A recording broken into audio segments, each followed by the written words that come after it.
Welcome back to Limitless Nerd, where we have our very first ever two-time guest on the show. I am very happy to have Bobby back with me. You know him from Rebel Scum Con. You know him from Order 66 Toys. Uh, you know him from all sorts of places, and you may discover more places where you can find him before this is all over. Bobby, thanks for coming back on, man. Thanks for having me, Cameron. I'm glad we got to do this again. When you hit me up uh about coming back on Limitless Nerd, I was like, absolutely, let's talk, whatever. So, um thank you for having me. Yeah, let's Yeah, do this. I'm, the first thing I want to ask you is something that despite the fact that me and you have been friends for right around a decade now, I'm not sure I know the actual answer. hmm I want to know, where did your Star Wars journey begin? What's your Star Wars origin story? Was it as a kid? Was it where did Star Wars first enter the life of young Bobby? So, I first remember watching Star Wars sometime when I was a toddler. I don't remember my exact age, but I was probably 2 or 3 Me from when too. I first remember kind of vaguely watching the original trilogy, and I did of course start with the original trilogy because um, Phantom Menace didn't come out until I was 4.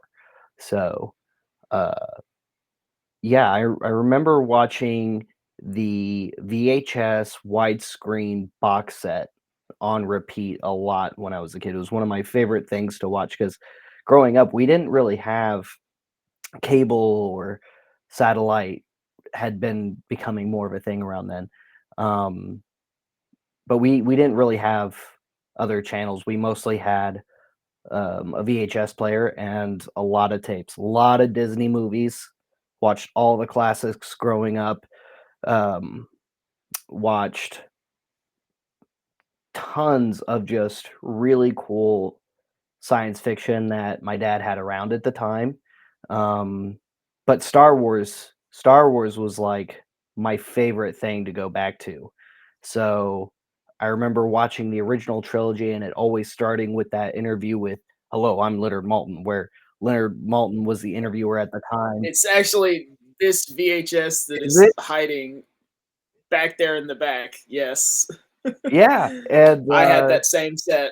yeah, and it was just, him sitting across from the man himself, George Lucas, and them talking Yeah. about the original trilogy and some of the things they had recently done with it, because that was also around the time of the special editions, and we got more Star Wars back then, which was really cool. Not everybody dug it, of course, but I've never been one to complain about more Star Wars. Whenever there's extra scenes or something that comes up, even for movies like the prequels or other ones we've seen several times, it's always exciting to see some of those other moments that either got cut because of runtime or cut because George changed his mind and wanted to do something else with those characters. And I love that stuff. So, yeah, that's definitely where it started for me, was that Yeah. original trilogy box set. That's I feel like you're telling me my own story a little bit, because I was also 2 or 3 and started with that box set with those Leonard Maltin interviews, and yeah, so that's definitely something we share. Man, that would be a cool I RC know guest that. to get Leonard Maltin, the guy who interviewed George Lucas. Oh, I dude. don't think he had anything else to do with Star Wars at all other than maybe that interview, maybe some others, but maybe one day. It'll it'll it'll be a panel that you host, and it'll be me sitting on the front row, and everybody else will be like, "Who's this guy?" Right? He's the guy from the VHS interviews. Come on. I know, yeah. But I know that Star Wars, it had been a part of your life already, but I know it got kicked into overdrive, I guess, with Order 66 toys. So when did you and Josh meet? When did you start working at the store? When did Star Wars kind of take a step into becoming a job for you now? We're actually coming up on 10 years for that. It was Yeah. because of Rogue One. Rogue One came out back in December of 2016, as many of us Star Wars fans know. And I had never stopped being a Star Wars fan at any point, but there was a time period of about 10-ish years where Star Wars wasn't my central focus, even though it was something I always loved. It was something I always kept up with. I didn't miss any of Clone Wars as it was airing. Man, those were some awesome days. I didn't miss the Tartakovsky Clone Wars as that aired either. I watched that on TV as it aired because we had definitely had um, satellite by then. But uh yeah, I mean there was a brief time period where it just wasn't my central focus. And Rogue One just yanked me back in. I just obsessively started collecting figures again, mostly 3 3/4 at the time. But that was also in the earlier years of Star Wars Black Series, which I got obsessed with, and that's been kind of my main focus for Star Wars collecting for the past few years. It's a great line. There's a lot of really great Yeah. pieces. I see that Razor Crest back there too. That's also a beautiful piece. Um, So yeah, Rogue One just really brought me back into it, and so I'm deep diving into lore again. I'm watching all kinds of awesome YouTubers, Star Wars Explained, etc., making all kinds of awesome just lore content because um, I wanted to get back into all the stuff that I had missed on the side leading up to Rogue One, which was a lot. If you just stick to even the TV shows, there's still so much more expanded universe content for Star Wars fans out there between novels, video games, which I also kept up with pretty well. Comics, oh my gosh, so many comics, so many incredible comic stories from several different eras. Pretty much every major era in Star Wars has had some really awesome comic stories attributed to it. So um, I would say just pick your favorite point in the timeline and go nuts because there's just so much in both Legends and canon. Um, and I started going by the store in downtown McKinney at the time called Order 66 Toys. And they had been in business since 2010, ran by Josh and his father Jeffrey at the time, who founded the business. It was the world's first officially licensed all Star Wars collectible store. And we're still in business. I'm still working with Order 66. We do a live show that we've been hosting for almost 8 years straight every Friday night live at 7. And that's been going really We're gonna awesome. get to that. We're gonna get to that in a minute. I Don't figured. worry. There was a time where Cameron was on the team for a little while during some of your college years. And those were some good times. And in 2017, when Josh and his dad, hey, look at that. Jo- oh man. Oh man, there's some faces there that haven't been around in a while either. I still have that scarf, by the way. Uh and good old Tim. You'll still see Didn't mean Tim to. over at uh Oh over at yeah. Rebel Scum Con. He still comes out and works with us for that, drives up from Houston. Gingy, man, I haven't seen Didn't Gingy mean in a to long time. derail your story. You know, I haven't seen Gingy in a long time. Um, but anyway, yeah, back in 2017, Josh and Jeffrey were traveling out to Celebration Orlando 2017 for the 40th anniversary of Star Wars, and they needed an extra hand at the shop that weekend to who just knew enough and could help them out. So I started working there part time on the weekends in between selling cars, which I didn't enjoy as much, even though I mean it's not that hard. It's just it's the environment that I didn't like, if that makes sense. Um, and then So you really relate to the main character from Fanboys. oh yeah, yeah, it was actually really funny. Kentucky and I were talking about that the other day when we were talking about rewatching Fanboys because, of course, with some of our more recent announcement for Rebel Scum Con Year 3, um, Dan Fogler and Sam Huntington coming, um,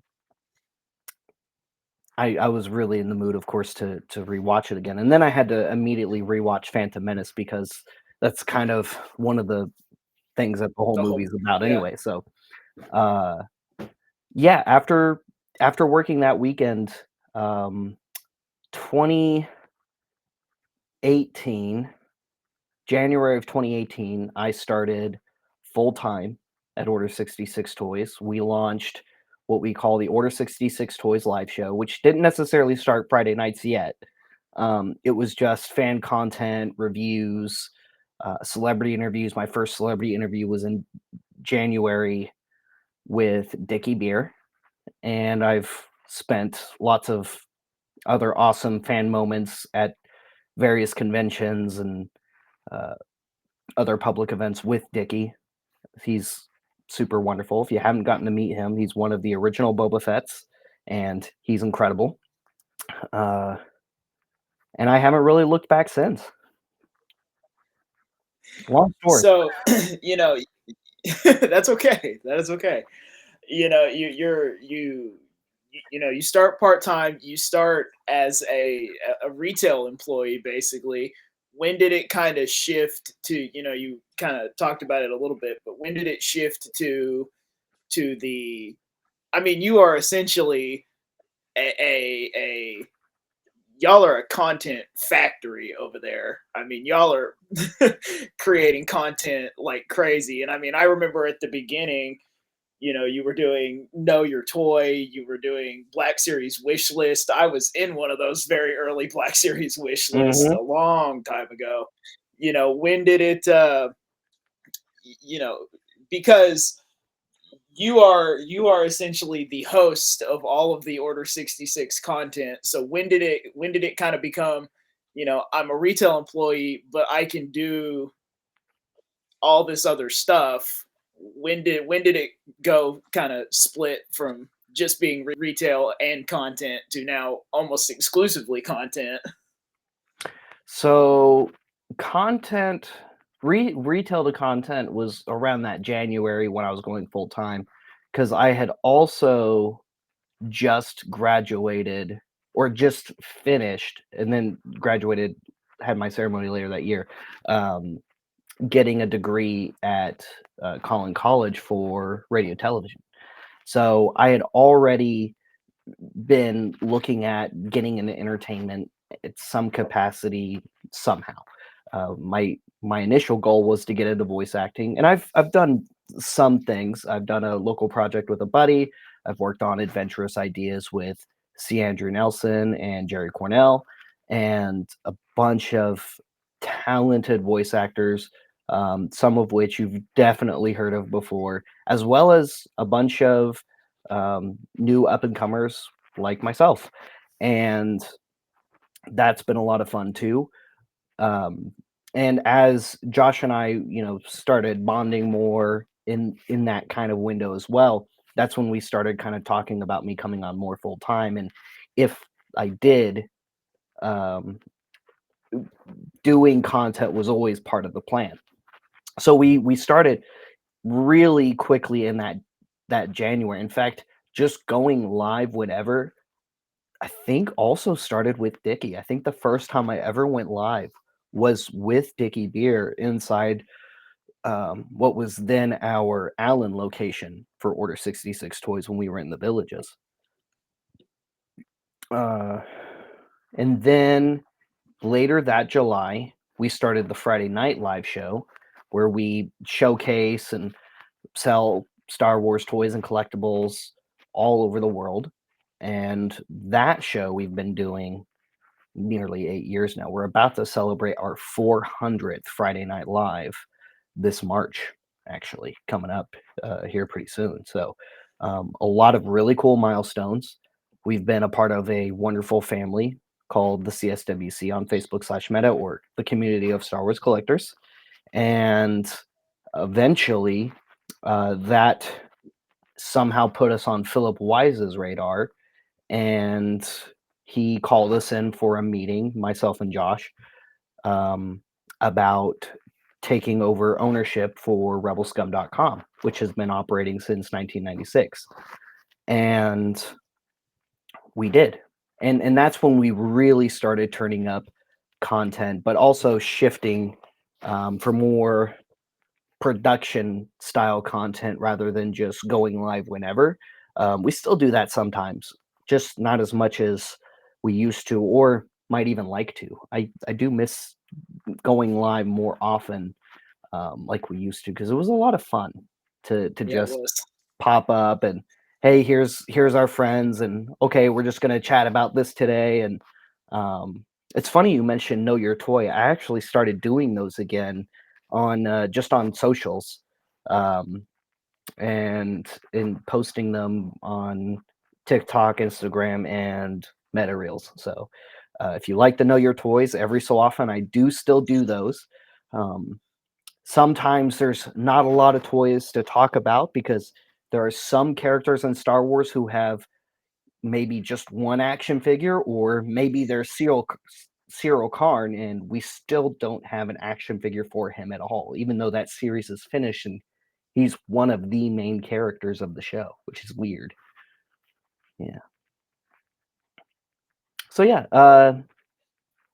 it all started kind of came together around the same time, and we've just been cranking out a variety of Star Wars content ever since.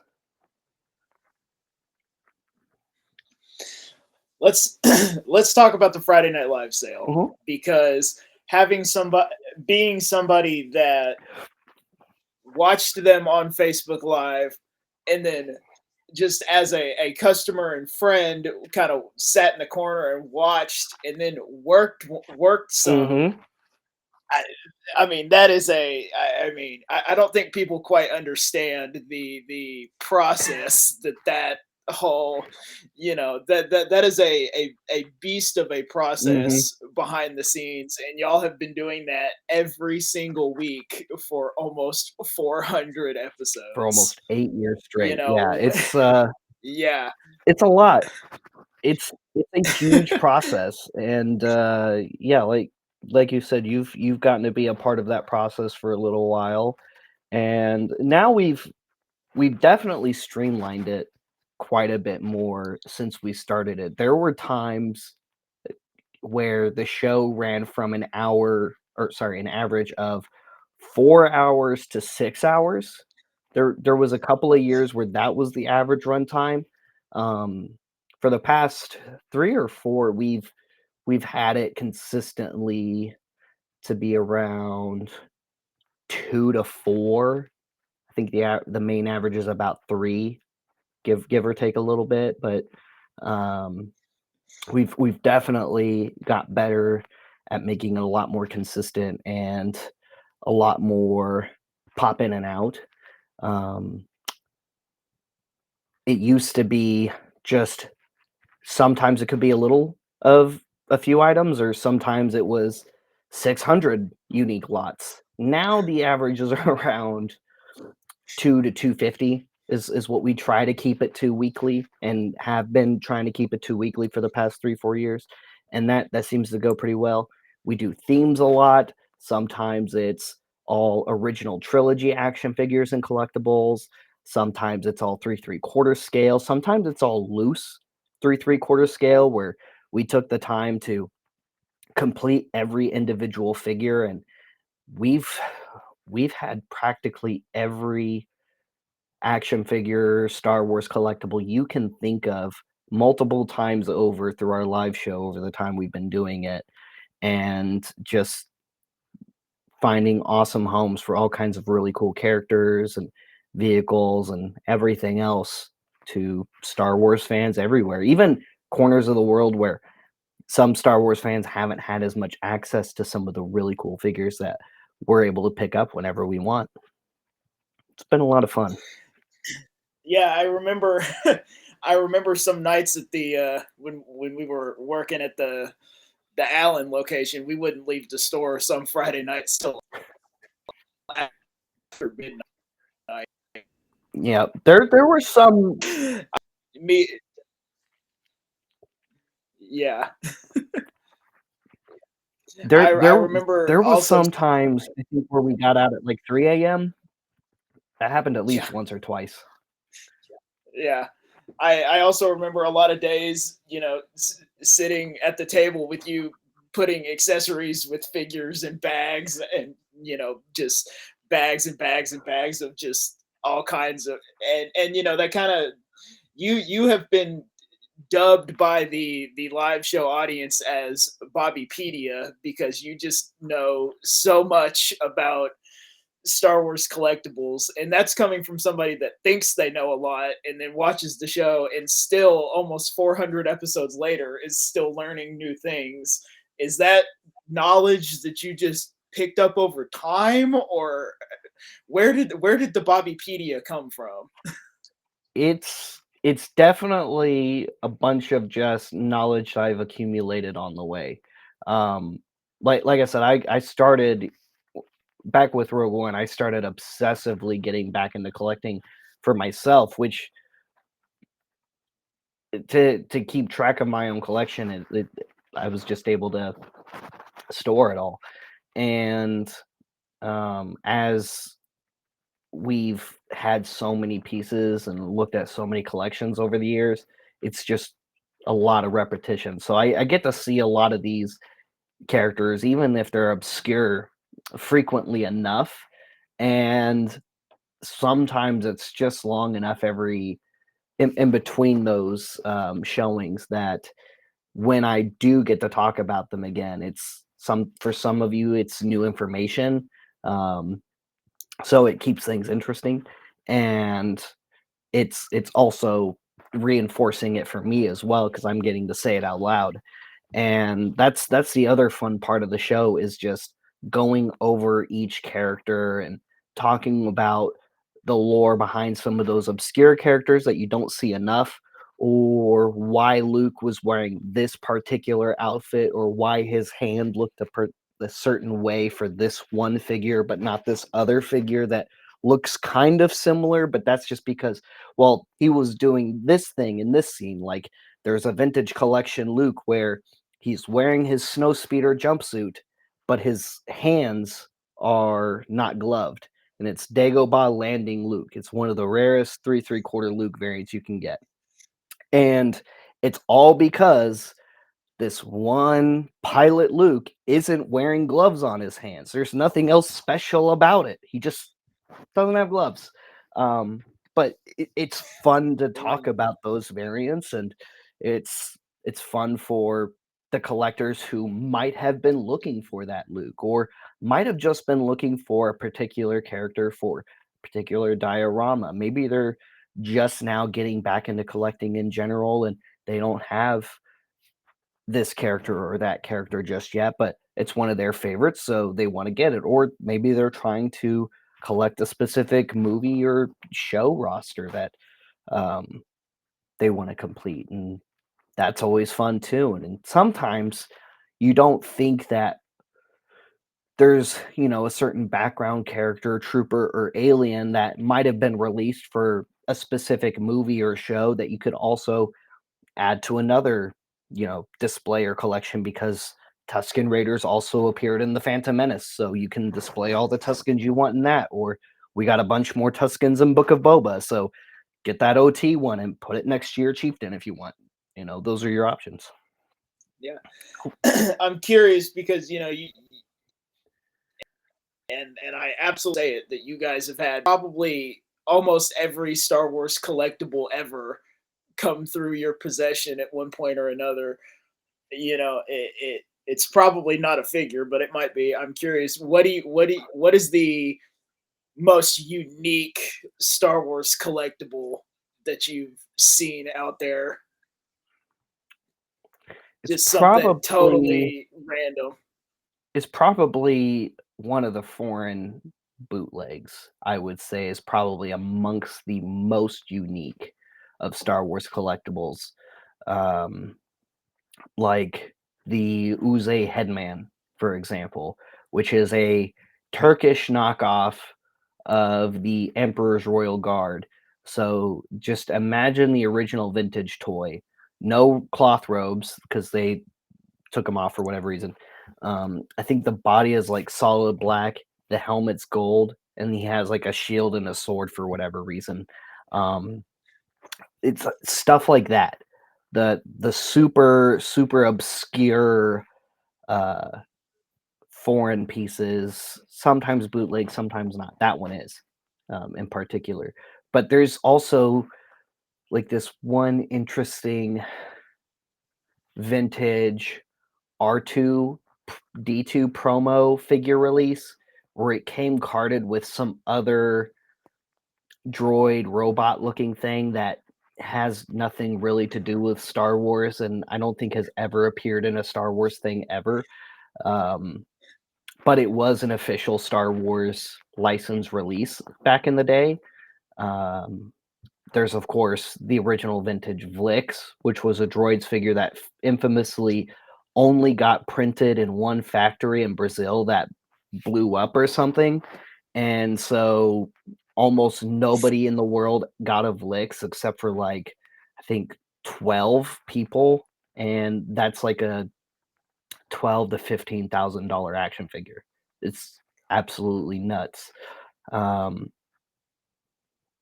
and then of course, like, there's like the odd, like, oh, I didn't know they made this weird Ewok cup or alarm clock or something like that that pops up every once in a while too.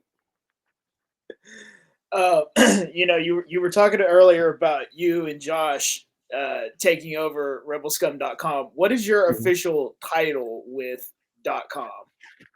I am the chief media officer and one of the owners. Okay. So you're in charge of all the content, Pretty much. pretty much. That and Yeah. but I also share a lot of that with Nick, who's our head editor, Nick Napoli, and he's been working on the rebelscum.com team way longer than I have. He was somebody who was on pretty early on. I don't know how long Nick's been on the team exactly, but I know it's significantly longer than my time there. And Nick also co-owns and is the main editor and content creator for CoolToyReview.com, which was a sister site previously to Rebel Scum. Well, it is a sister site still to RebelScum.com. But when I say previously, I mean that was originally one of Philip's websites also. Uh, and I also contribute some content for that, mostly Transformers content. That's one of my other big passions. And Dante is our main producer. So he's kind of the one who makes sure the content that we make actually gets posted and put up. Because I more make content and uh, coordinate alongside with my other associates um, what else we're also making. Like sometimes Nick will say, "Hey, I want to do this character for this toy line for this thing," and it's like, "Cool." Then in that case, I'll do this other thing, And sometimes we'll do a series together, or sometimes one of us will just go down a rabbit hole of doing our own special series, and there's a lot of cool content that always comes out of it. So um, between all of us, oh, hell, I'm almost forgetting Turntable to the Dark Side. Patrick has also contributed a good amount of vintage collection content in the past few years. And um, Adam Rex Tano has also contributed some content for us. I want to say it was 24, maybe early 25, late 24, early 25. We've worked with some really cool content creators. You so you are working with Order 66 Mhm. Toys. Y'all take over rebelscum.com. Put me as a fly on the wall in the room when y'all are having the conversation of let's have a convention. Well, that What was that? What was that very first conversation like? the very first one, it started off as like just one of the ideas Josh had for the brand Rebel Scum. Eventually, when we were having that first meeting with Philip, when he was just kind of asking us, if and what if. Well, insert here. It was a bunch of different questions, a lot of good questions. I mean, it was um, it's a big and important legacy. So uh, one of those was Rebel Scum Con. And we kind of went about our business, just kept doing content and doing stuff with Order 66. And I believe we were coming up on Celebration 22, and it was going to be the first physical appearance of rebelscum.com at a Star Wars celebration again, because it had been a little while since RS had been there. It had also been a while since RS had physically set up with a booth there, because that wasn't a typical thing Rebel Scum did as a news outlet, because why would you set up if you're a media booth, unless you're doing something or promoting something.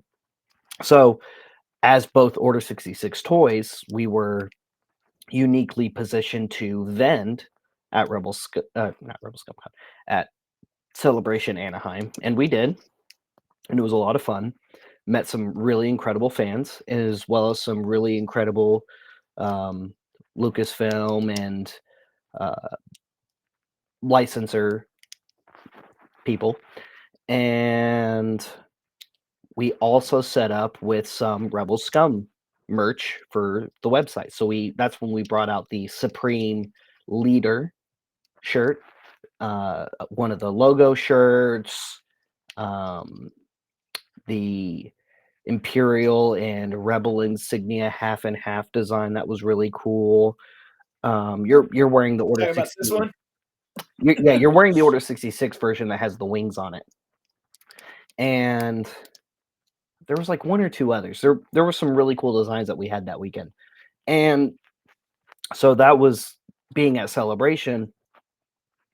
One of our now business partners, who's the other co-founder and owner, Kentucky, was with us at Celebration. That was his first Celebration, and his background comes from touring in the music industry. So he's handled many, many tours for many talents and knows logistics and event planning quite well. Josh, along with his father, used to own and run Epic Comic Con out of Florida in the mid 2000s, back in the day before they moved to North Texas and did Order 66. And so he had a few conventions under his belt already. That, with everything else, me doing media content and Dante and a bunch of other people coming on to help make everything else work, we did our first Rebel Scum Con in 2024 after a few first meetings of, hey, maybe we could do this after Celebration to, I want to say it was towards the end of 2022, early 2023, we had decided, okay, yeah, let's look at doing one for real. And then late 2023, or no, mid 2023, we really seriously started looking at venues and some early negotiations.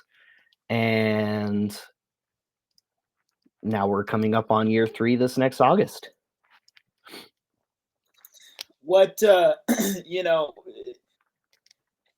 starting a new convention has to be a intimidating thing to take on. Was it after year one?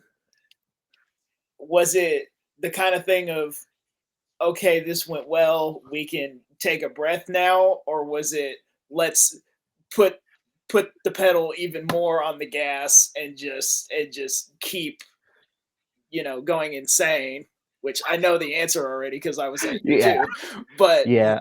I don't know if we've taken much of a breath yet still.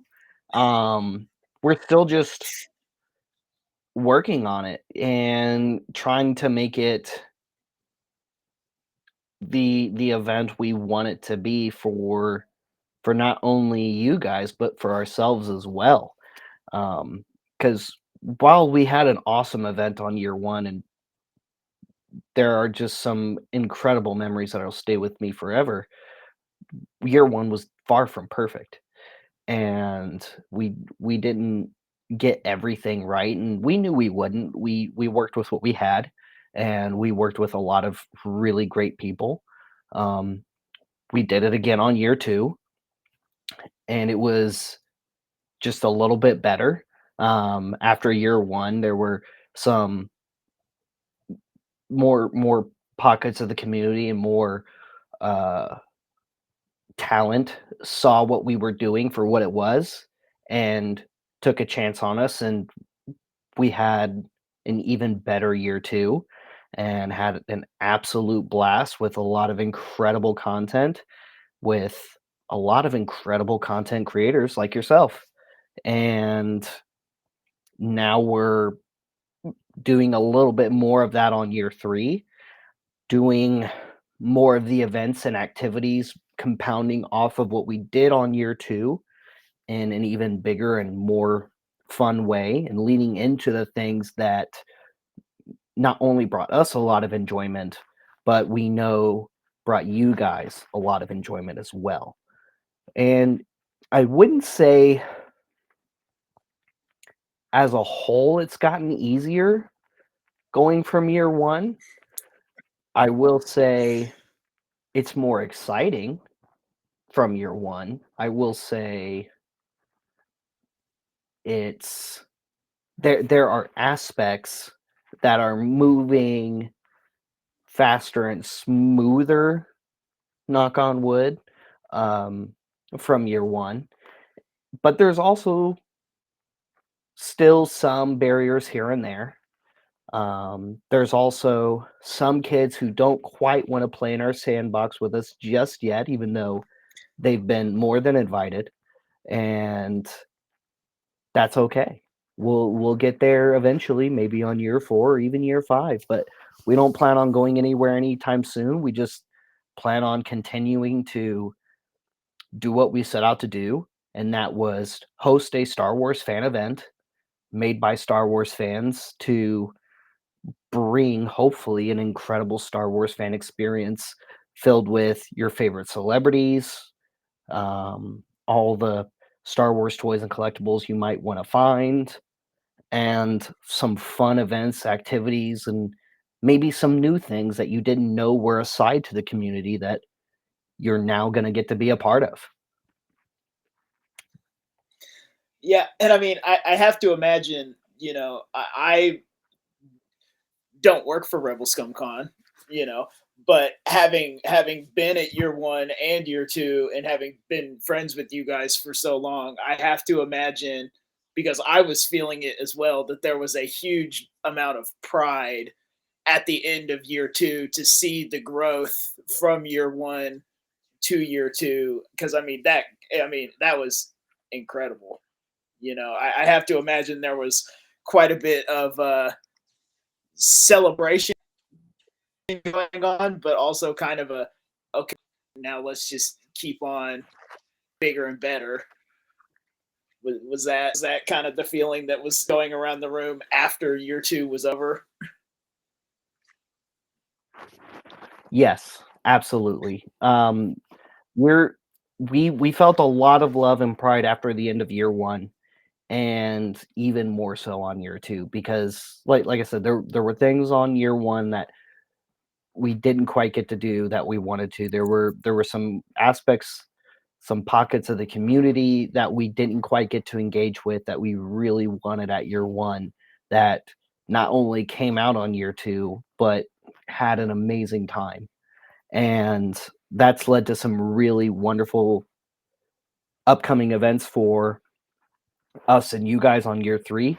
It's also led to some really awesome friendships for us.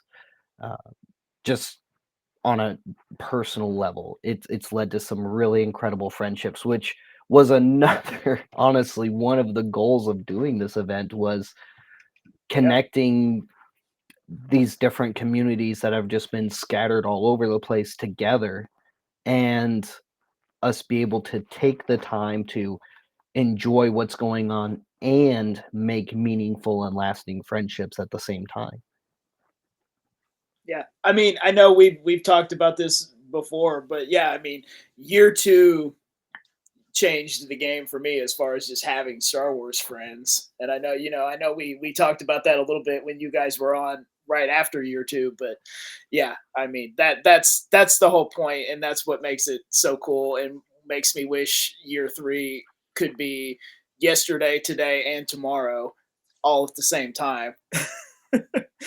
But at RSC, you are doing so many things. I want to ask you about hosting the Yeah, panels because we've talked about your hosting experience as far as the content goes, but how does that go from being on the screen and on Facebook and wherever it may be to being in a room full of people to what was that like? it's so much more nerve-wracking and intimidating than it seems. Uh, it's especially having hosted so many interviews, even with, Tate Fletcher, for example, that was not the first time I had ever interviewed Tate even, because I had interviewed him on Order 66 and rebelscum.com in the past, for an Order 66 Toys store appearance when we were in Fairview at the time. But having the physical crowded room of just fans who I know have their own questions that they themselves are hoping to ask if we get to that point, or are hoping that I ask, because that's just the question that's burning in their mind at the time, whatever it may be. What's General Grievous's favorite food on a Tuesday? I don't know, but someone in the crowd is probably hoping that I ask Matt Wood that, and hopefully, I asked those questions that you guys would have been most interested to find out about, because I try to think, for myself, as a fan, what's an interesting um, aspect to this person who did whatever role they did to help create Star Wars for us, and how did that impact for them? Because I want to know what they felt about it. I want to know how much of a fan they are too, how much they loved it, and I'm sure other fans do as well. So I just do my best to uh, stay in the moment of not necessarily asking everything I think I might want to hear, but what I think other people might want to hear as well, and making sure that the interviewee in front of me feels the respect, the admiration, and the love that they deserve for the hard work that they did for creating so much joy and enjoyment for all of us fans, regardless if they only made one weird noise for a character in Star Wars, or whether they've been working tirelessly behind the scenes to make sure that the production is going the way it needs to be going. And I think that's really special to be in that position, to be able to ask them those questions. And while it was definitely something I had to do, being the host of it all, it's also something I like to share with our other content creators, which is why, while we have panels that I will host, and there's guests I'm more than excited to talk to, we have other very, very talented content creators who may have a completely different approach that's much more exciting than the one even I could have. So that's something that we've extended on both year one and year two, and you'll notice that there are tons of other Star Wars creatives out there who have engaged with not only our guests, but have created some really cool and interesting programming for our fellow Star Wars fans. Yeah. So, through your time at Order 66, which you say is coming up on a decade now, and rebelscum.com and Rebel Scum Con, you've gotten to, you talked about celebration, you've talked about, getting to interview some really incredible people, and I'm sure there's more things. I know you got to go to the Galactic Star Cruiser when it opened. Is there an experience that just Bobby, the Star Wars fan, do you have a one or two experiences that just really stick out to you as, these are the ones that I'm gonna hold the closest? Oh yeah, definitely. Um, any Seeing any Star Wars movie for the first time in theaters is one of the most precious and favorite moments of mine. It doesn't matter which Star Wars movie, just that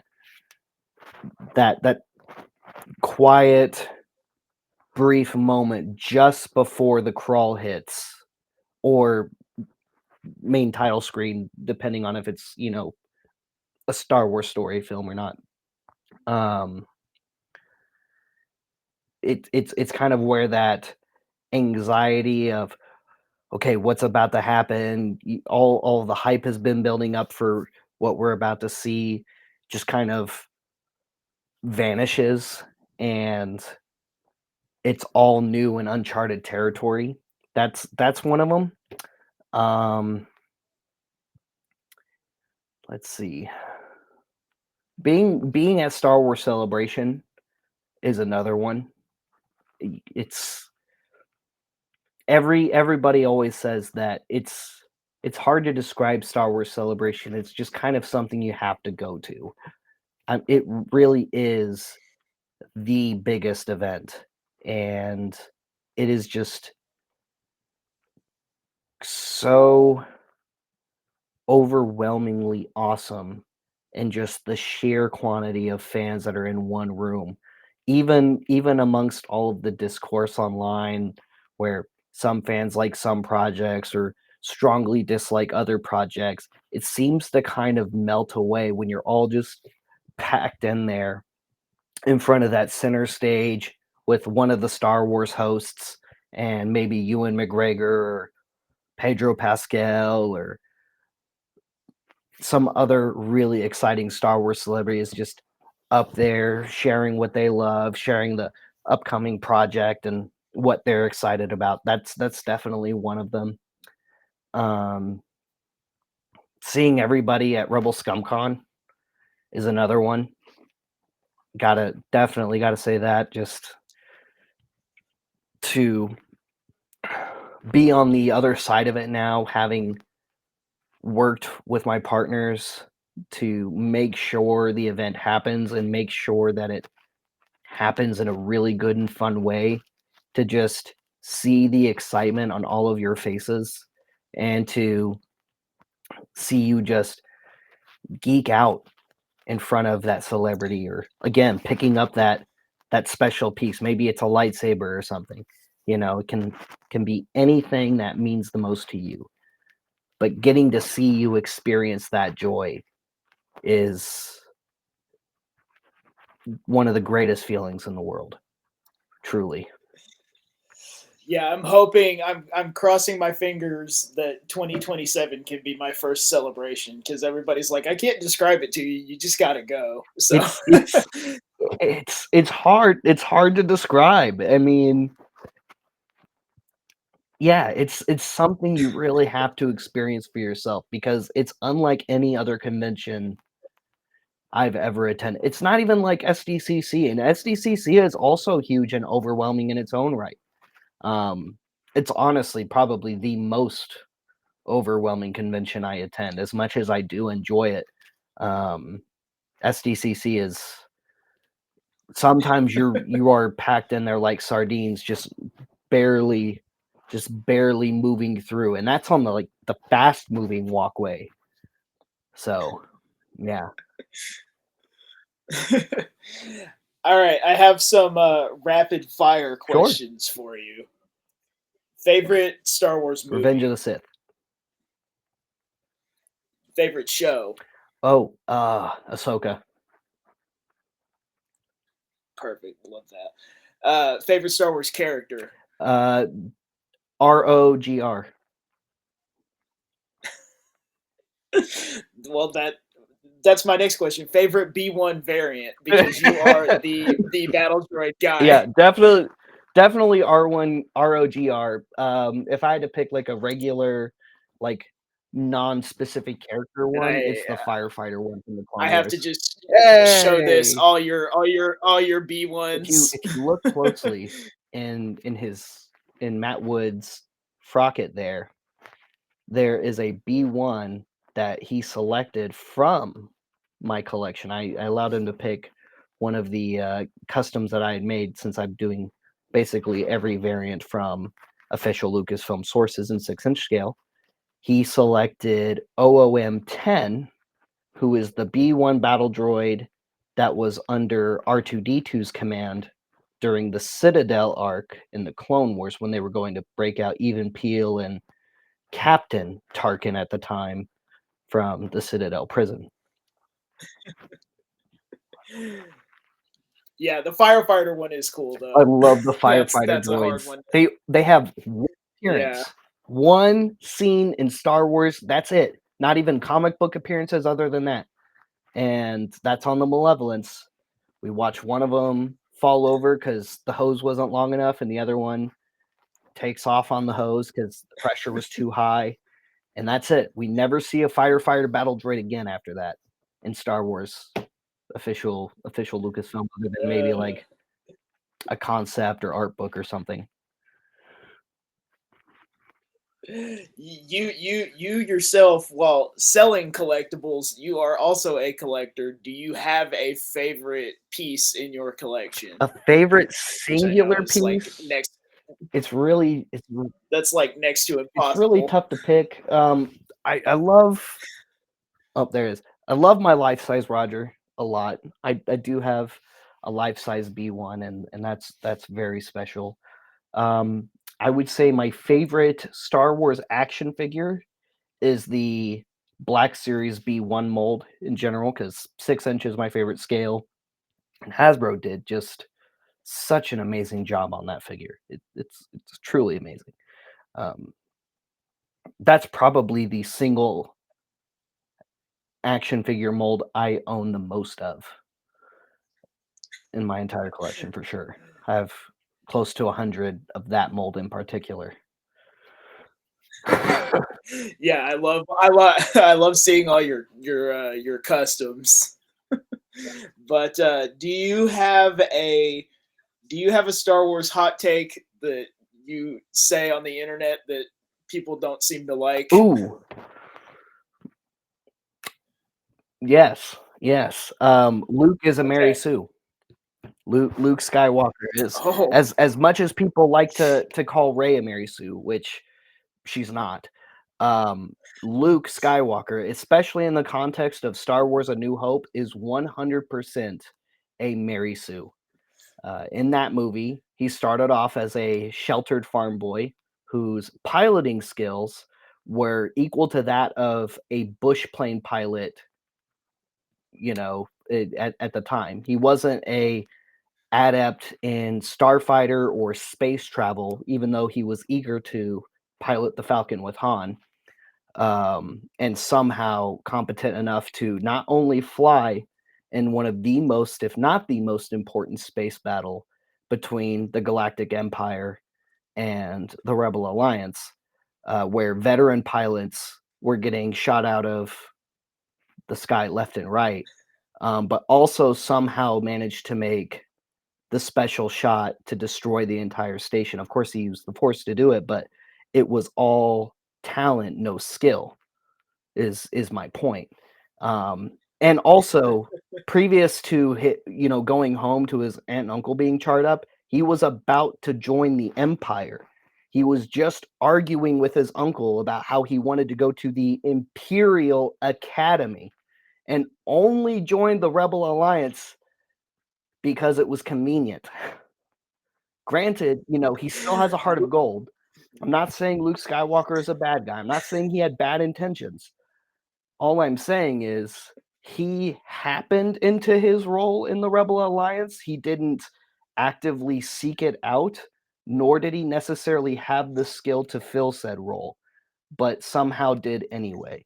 As awesome as it is, and as great as a character as he develops into by the time of Empire, of course, and Return of the Jedi, where he definitely is a skilled and knowledgeable character and worthy of many accolades, and it has done actual heroics. In the context of A New Hope, Luke Skywalker is 100% a Mary Sue. All talent, no skill. I'm gonna have to clip. I'm gonna have to clip that and send it to our friend Will the Force because I know he is like the biggest fan of all time. And now we're going to talk about why Anakin is the greatest Jedi of all time. Oh, just to oh drive goodness! in I don't know if I can. I don't know if I can handle that, let alone him handling it. It's cool because So I have great things after. It's just, he just was. That's it. In that movie, 100% Mary Sue. I love it. I love it. I love it. I have a game for you. It is a blind ranking game. Love those. And since you are the B1 Battle Droid guy, I am. He's not on. Roger is not on the list because I feel like that would make it unfair. That would, especially if accidentally. So, but you are going to be. Oof. You are going to be ranking droids. I love it. So, you have spaces. You have spaces 1 through 5. Okay. And the first one that I am going to just give you at random is BB-8. Oh, that's a really good one. I'm gonna play it safe. We gotta start. Put him in 3. I'm gonna put him in 3. I'm gonna play it safe. Okay. BB-8's a really cool one though. I like him a lot. BB-8. Okay. How about from the Jedi video games, BD1? Oh, I had a feeling he was going to be on this list. I'm worried K2 and a few other greats are on this list too. If you're throwing in BD8 and BD1, oh man. I'll say these are all going to be named character droids. Okay. Oh man. All right. I'm gonna have to put BD at 2 because I do like BD1 more than I like BB-8. As much as I like BB-8, he doesn't really do anything like at all in the sequel trilogy really other than hold on to the thumb drive for Poe and The Force Awakens. Other than that, I mean, he's just kind of there rolling around with everybody.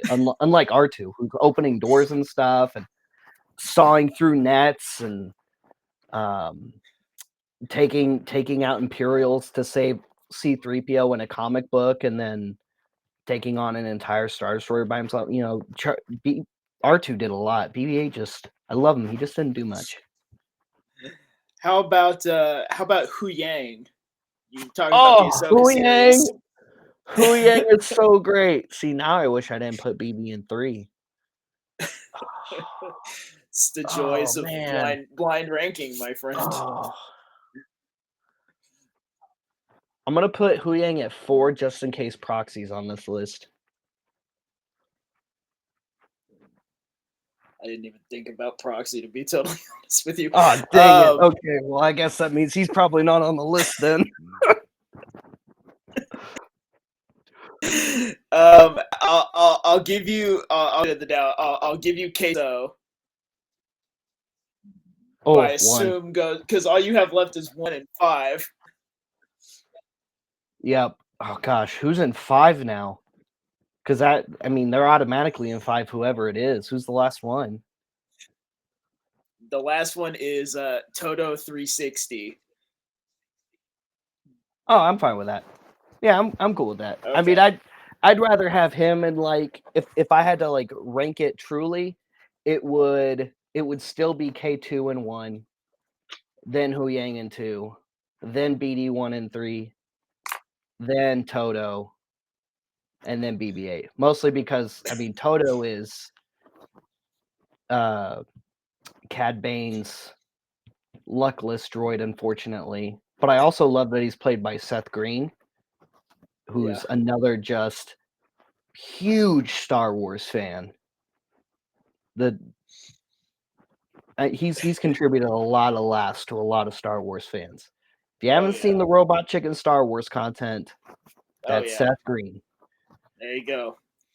So we have so many Star Wars projects, coming up in the future. We got Maul Shadow Lord, which is just a very short time away. April Mando, 6th, Mando and baby. Grogu, Mando and In Grogu May coming very 22nd. soon. Ahsoka season 2 probably coming out this year. What is, and even beyond just 2026, what is the Star Wars Starfighter. project, what is the Star Wars project that you are most looking forward to? Oh man, I'm excited for all of them. I'm probably most excited for Mando and Grogu right now, simply because it's been a while since we've had a movie. It's been since The Rise of Skywalker, which is also coincidentally around when we got The Mandalorian for the first time as well, because The Mandalorian premiered earlier that fall on Disney Plus, and then that December is when we got The Rise of Skywalker, finishing off the Skywalker saga for us. But after 3 amazing seasons of The Mandalorian and some spin-offs as well to, take some of those characters and events further, I'm very, very excited to see what our characters are up to for their own feature movie, because it's going to be something really, really cool if it's going to be a film for Din Djarin. I'm also excited that we're finally going to see Rhoda the Hutt again, Jabba the Hutt's son, who made Yes. one more, maybe 2 other single episode appearances in the Clone Wars series after the Clone Wars movie happened. Um, he just stopped being in Star Wars and stopped being referenced to and stuff. I don't know what Lucasfilm was saving him for. Maybe they just forgot. Um, that does happen. It's a big galaxy with tons of characters, but I was really surprised that he didn't come up at all in Book of Boba Fett, especially since we know now that he's still around, since he's going to be in the Mando Grogu movie, which takes place after season 1 of the Book of Boba Fett. Seeing some of Jabba's cousins try to take his spot on Tatooine over his son was odd. I'm sure we'll see Yeah. probably more as to why that is in the upcoming Mando Grogu movie. I think I also heard rumors that Gracchus the Hutt might be appearing in this somewhere. I think I saw that on Instagram or TikTok somewhere, that there was a Yeah. rumor I that think Gracchus the Hutt I might be appearing, which would be I awesome. think that movie is yeah, I think that movie is still hiding a lot. I think there's still a ton about that movie that we don't know. Yeah, I think it's going to be really, really cool.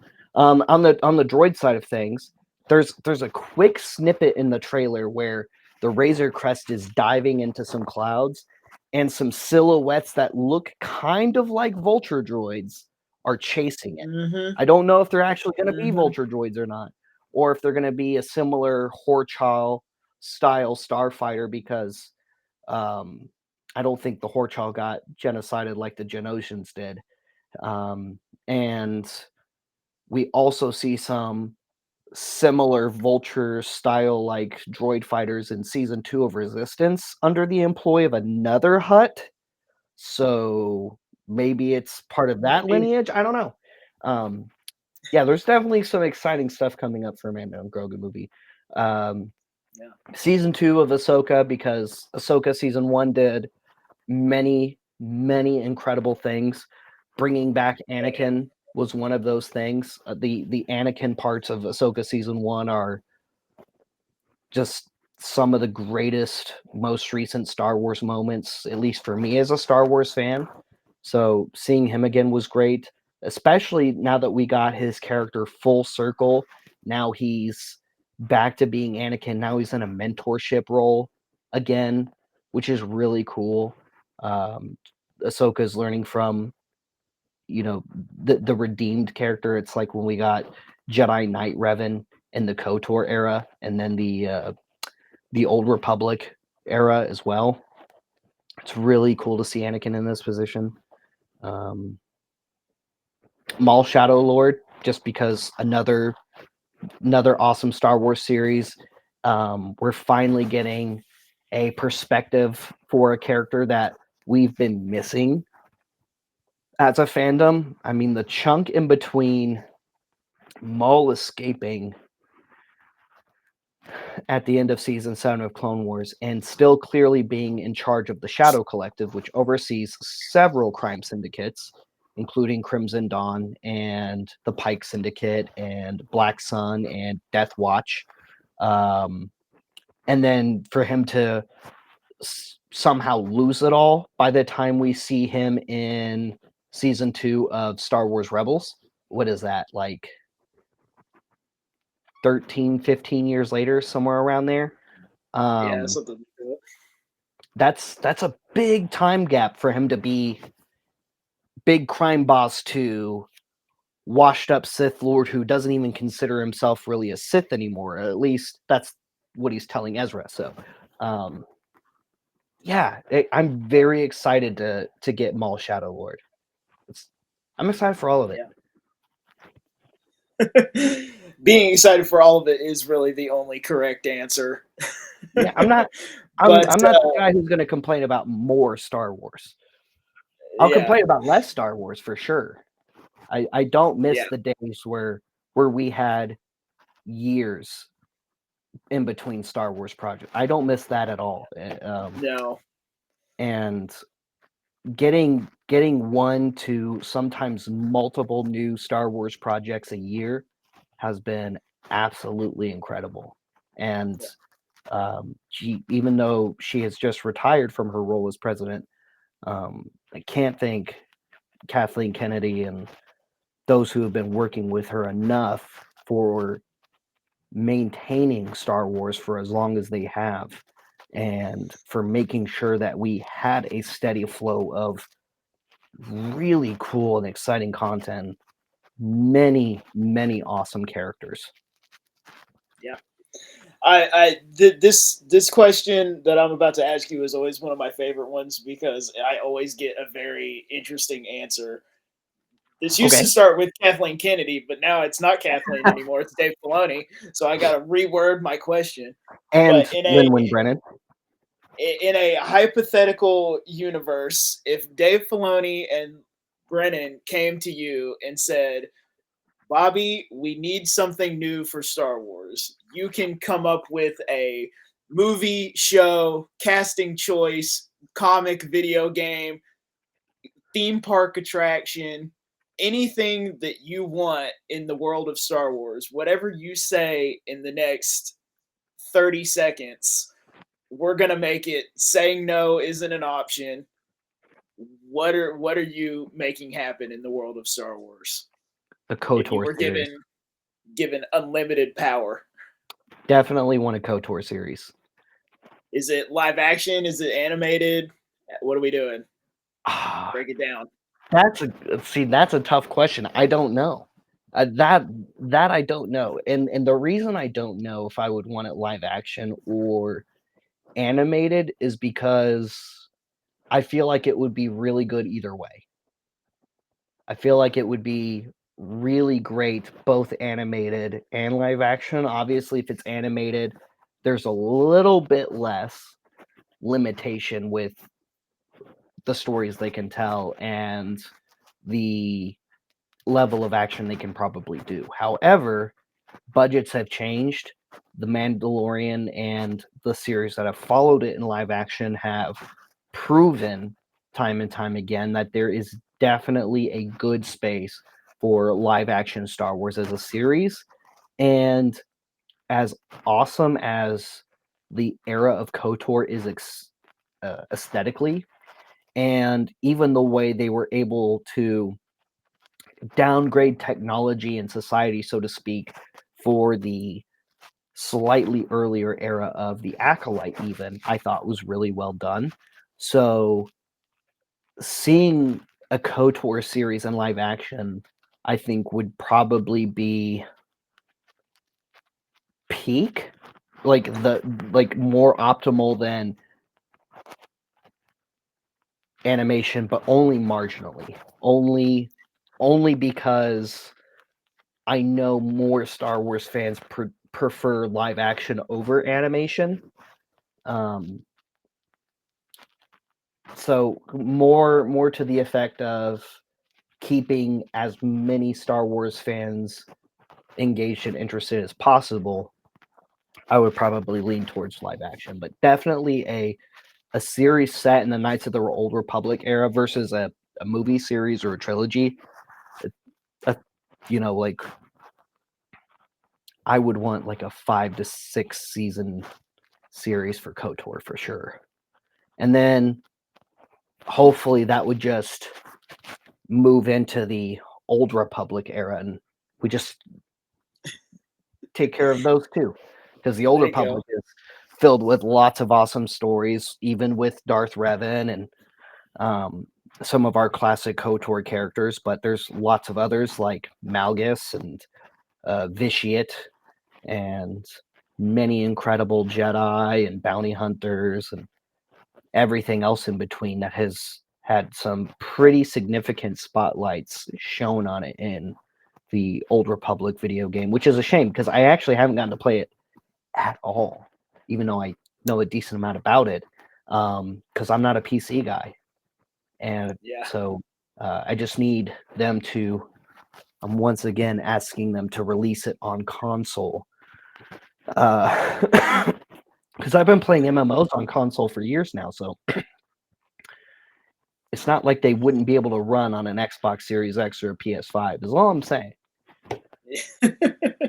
I know you you mentioned it very briefly earlier, but I know you are a big Transformers guy, arguably more than Star Wars, even though Star Wars is essentially your job. But I'm curious. Do you have a favorite movie or TV iteration of Transformers? And then, other than Transformers, what other fandoms are you a part of outside of Star Wars? Oh, so many. I have so many obsessions. But Star Wars and Transformers are definitely the biggest ones. Um, Transformers, my favorite movie is the original 1986 movie. It's in fact my favorite movie of all time. Um, my favorite Transformers series is Transformers Prime. Such a good series. Animated's a close second, but Transformers Prime is Yes, definitely my favorite. animated. So good. So good. Um, and my next most favorite fandom after Transformers and Star Wars is Fallout.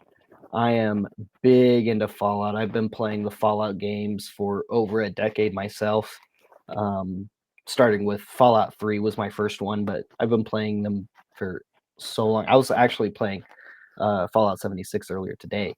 I got to add Dinky the dinosaur, the big awesome T-Rex museum slash statue that you can climb into in Fallout New Vegas as a buildable thing at my camp in Fallout 76. So now I have a Dinky at my camp so people can go inside of him and stand in his mouth just like in Fallout New Vegas or like we saw Lucy do in the series most recently.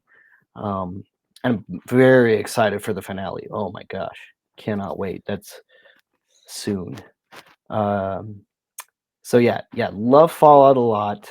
I'm also super into some other video game franchises. Halo is another really big one. I've been a super fan of Halo for a very, very long time. And I do also collect a little bit of Halo. I collected the Jazzwares Spartan Collection line. I have every named character that they produce for that line. I have every Fallout figure that McFarlane's put out recently. I like Marvel. Been super into Marvel for a very long time. Collect some Marvel stuff. DC. Collect DC too. Been collecting comics and some of my favorite books for a long time, from everything previously mentioned and some things that only exist as comics. Yeah, there's a lot of different, just really awesome franchises out there that I have a lot of love for. Yeah. So you guys are well on your way to announcements for Rebel Scum Con Year 3.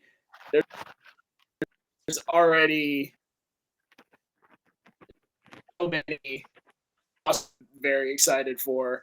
Can you tell me, obviously, but can you tease anything coming up for Rebel Scum Con Year 3 or Order 66 toys, or kind of what the future holds for everything that Bobby is involved in the world of Star Wars? Order 66 toys will be making a physical return sooner than you might think. Very More nice. on that in the near future. Love it. If you've seen Star Wars, there are some really fantastic guests from various Star Wars projects that we will be announcing. Thank you for being as vague as possible. I wish I could tell you like a specific thing, but I don't want to get yelled at. That's okay. But I can I don't tell want to you get you in trouble. that there are both some names that we've gotten yeses on that we will be announcing very soon that I know you're going to be excited about. I wish I could be more specific. And there's also a couple of other names that we're still working on and talking to and negotiating with, to find, that sweet spot to get the yes of, yeah, I want to come spend time with you guys and all of the other fans and stuff too, that we're also working on. There's some of those names might pertain to a anniversary we're celebrating this year, and that's about as close as I can get to that without spoiling too much more. I don't want to But get you in trouble. right, but just know that we are hearing your suggestions as well. We are excited about the guests that you're excited about as well.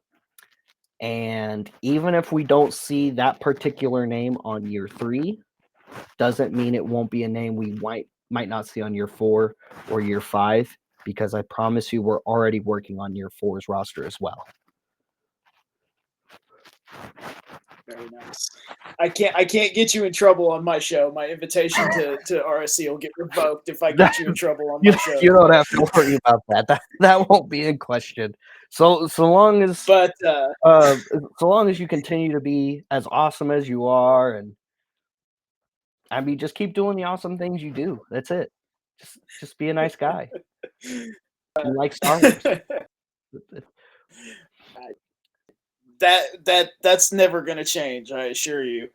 But Bobby, thank you so much for coming back on the show. You are welcome on the show anytime. Thank you for having me, dude. You have you have a standing invitation to be on the show whenever you would like.